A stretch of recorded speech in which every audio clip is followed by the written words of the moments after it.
Cartoon network जिसके साथ मेरी और आपकी बचपन की कई सारी यादें जुड़ी हैं। ये वही बचपन के सुनहरे दिन थे जब हम स्कूल से वापस आकर टीवी के बटन को ऑन करते थे और घंटों कार्टून नेटवर्क पर कार्टून देखते थे, जैसा कि Tom and Jerry, Scooby Doo, power puff girls और ऐसे और भी कई सारे शोज थे जिसे देखते हम थकते नहीं थे। और शाम को जब मैं खेल कर वापस आता था तो अपना सबसे favourite show Tom and Jerry देखता था। मगर कुछ दिन पहले ट्विटर पर एक हैशटैग बहुत तेज़ी से ट्रेंड करता है, हैशटैग RIP कार्टून नेटवर्क। इस हैशटैग की वजह से दिल तो बहुत उदास हुआ है क्योंकि cartoon network is officially dead.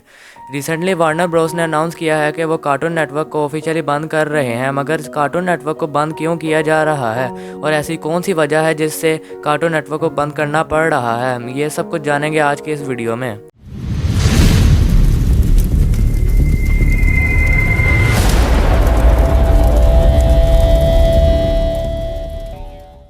Cartoon network एक ऐसा चैनल था जो कि 90s के वक्त 166 कंट्रीज में 40 करोड़ से भी ज़्यादा घरों में देखा जाता था। इस सब की शुरुआत तब हुई जब TBS के ओनर टेड टर्नर ने 90s में काफ़ी ज़्यादा मीडिया कंटेंट के राइट्स ले लिए थे, जिसके बाद टेड टर्नर के पास एक वास्ट लाइब्रेरी थी कार्टून्स की। टेड टर्नर ने अपनी कंपनी TBS की मदद से एक कार्टून चैनल बनाया जिसको 1 अक्टूबर 1992 में कार्टून नेटवर्क के नाम से लॉन्च किया गया। इसके लॉन्च होने के बाद लोग तब हैरान हुए जब उन्हें यह पता चला कि कार्टून नेटवर्क सिर्फ और सिर्फ एनिमेटेड शोज ही प्रोड्यूस करेगा। यह दुनिया का वो पहला चैनल था जिसमें सिर्फ एनिमेटेड शोज़ को दिखाया जाना था और इससे पहले ऐसा कभी नहीं हुआ था कि कोई चैनल सिर्फ एनिमेटेड शोज़ ही दिखाए। लोगों को ये आइडिया काफ़ी फ्लॉप लगा, लेकिन हुआ इसका कुछ उलट। कार्टून नेटवर्क के लॉन्च के बाद ही कार्टून नेटवर्क को ह्यूज सक्सेस मिल गई थी।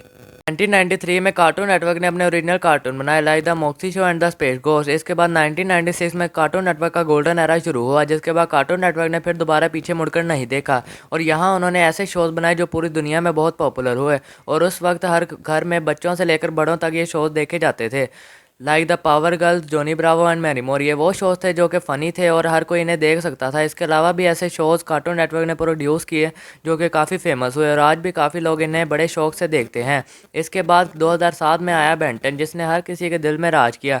ये वो कार्टून था जो हर किसी का फेवरेट था। इसे बच्चों से लेकर अडल्ट सब देखना पसंद करते थे। ये शो कार्टून नेटवर्क का आखिरी अच्छा शो था। इसके बाद 2002 में कार्टून नेटवर्क ने लाइव एक्शन शोज़ दिखाना शुरू कर दिए, जैसा कि destroy, build destroy, dude what would happen. In shows के लॉन्च होते ही लोगों ने इन शोज़ को ज़रा भी पसंद ना किया और इन शोज़ को काफ़ी क्रिटिसाइज़ भी मिला और 2011 में इन दोनों शोज़ को बंद करा दिया गया। रिसेंटली सोशल मीडिया में कार्टून नेटवर्क को बंद करने की खबर काफ़ी फैल गई थी। इसकी कुछ ऐसी वजह है जिसकी वजह से कार्टून नेटवर्क आज के टाइम में इतना पॉपुलर नहीं है जितना 90s के वक्त में होता था। आज के टाइम में ऑनलाइन स्ट्रीमिंग प्लेटफॉर्म्स बहुत ज़्यादा ग्रोथ में हैं। इन ऑनलाइन प्लेटफॉर्म्स की वजह से टीवी चैनल्स को काफ़ी ज़्यादा चैलेंजेस का सामना करना पड़ रहा है और इन्हीं चैनल में से एक कार्टून नेटवर्क भी है।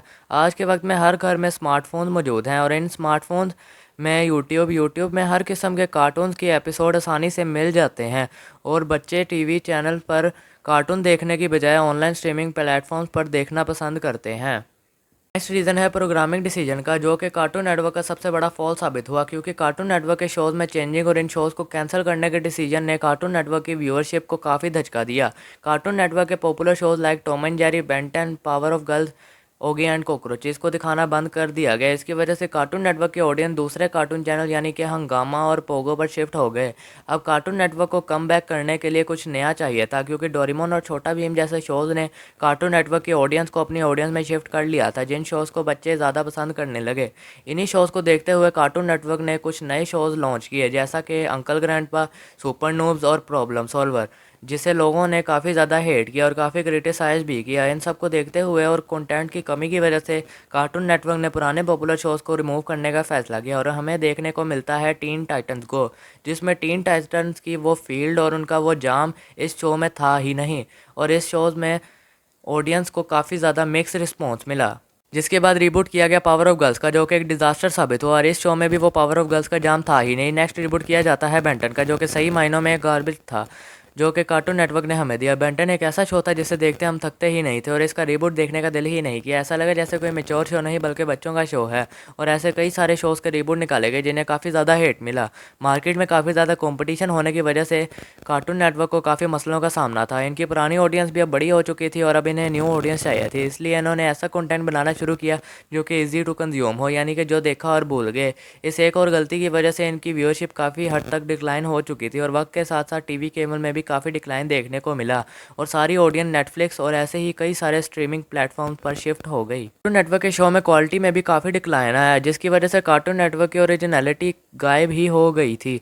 इन सब वजूहात की वजह से लोगों का भरोसा इन पर से उठता जा रहा है और इंटरनेट की बढ़ती पॉपुलैरिटी की वजह से टीवी चैनल्स को स्ट्रीमिंग पर आना पड़ रहा है। कार्टून नेटवर्क की वेबसाइट cartoonnetwork.com पर अगर सारा कंटेंट होता तो लोग इन्हें देखने ज़रूर जाते। इन सब की वजह से कार्टून नेटवर्क की वेबसाइट को शट डाउन करना पड़ा और साथ ही साथ कार्टून नेटवर्क के हेडक्वार्टर का बंद होना कोई अच्छा साइन नहीं है। कार्टून नेटवर्क अभी भी स्टिल काम कर रहा है कि जो 90s की वाइब थी वो आज भी मिसिंग है और dates what killed cartoon network.